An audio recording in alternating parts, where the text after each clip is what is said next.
You wouldn't know it by looking at him now, but 5-year-old Bodhi suffers from autism and for most of his life, like many children with the condition, has led a very inward existence. Bodhi was diagnosed, provisional diagnosis at 18 months. I think I knew from about 12 months old.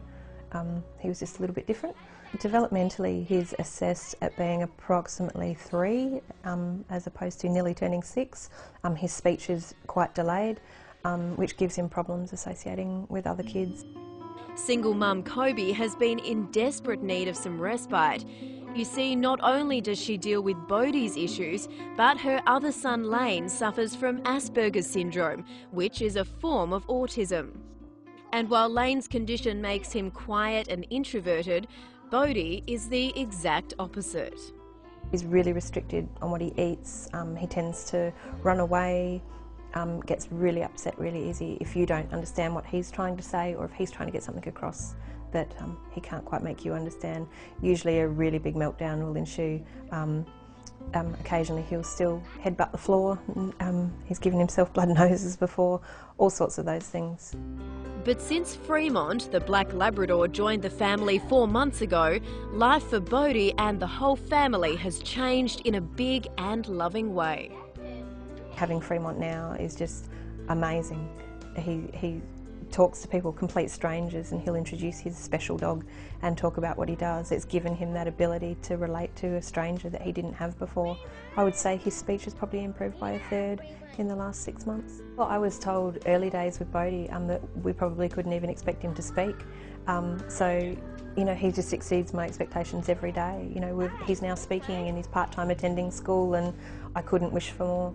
Even Bodhi's relationship with his brother Lane has transformed. Interaction like this was merely a dream before Fremont. Really, they fought quite terribly, and since Fremont they've got this common thing that they can play together and enjoy together and take some responsibility together, which is really good. Lane's showing a lot more affection to Bodhi and vice versa. I think it's taught Bodhi, Fremont's taught Bodhi touch. You know, we've taught Bodhi to stroke Fremont and what it's like, that, you know, Fremont likes to have his ears touched and all of that. I think it's just helping him understand that contact is nice, and he's certainly been a lot more affectionate. Well, both of them have. Fremont is part of a new trial by the Guide Dogs Association, which has placed autism assistance dogs with families. For trainer Katie, the results so far have been quite amazing. I think the biggest thing Fremont does for him is he calms him down. Having such a lazy dog around just brings that anxiety down. We don't really know why dogs bring anxiety down, but it is a proven, you know, scientific experiment that dogs reduce stress and anxiety levels. So he's a companion, a friend who doesn't judge him and who can play with him and interact at his level.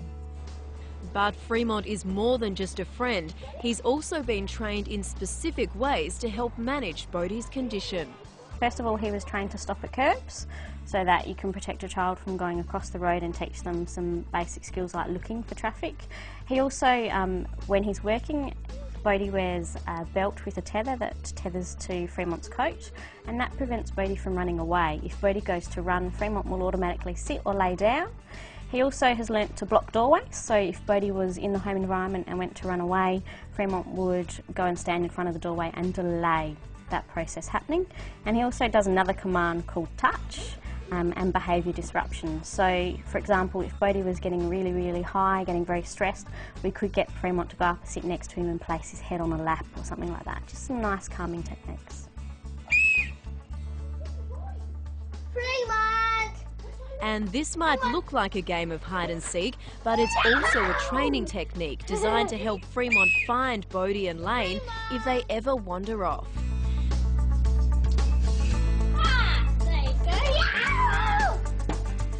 And with great early results like this, it's an encouraging sign that many more families with autistic children may be helped by dogs like Fremont. It's changed our lives, for sure.